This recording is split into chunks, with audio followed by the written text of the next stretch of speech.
Siyempre nagfa-Father's Day tapos nito ang mangyari kay Rene, siyempre malungkot. Dahil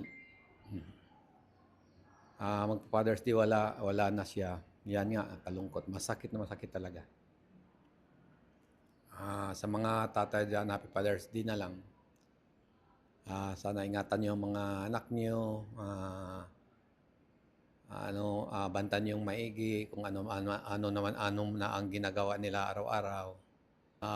Para sa mga ama na nanonood ngayon, para sa kanilang anak,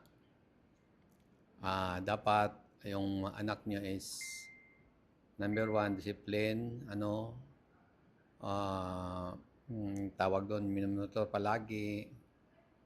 Yan, kaya si Rene Claire Baterbunya na lumaki siyang may respeto talaga.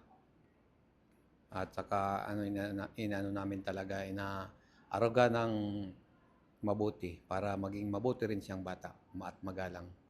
Ang pangarap ko sa mga anak ko yung makapagtapos sila ng pag-aral. Yun.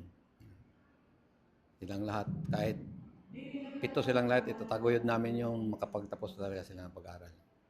Dahil yan lang ang maiano namin sa kanila, maibigay na kayamanan.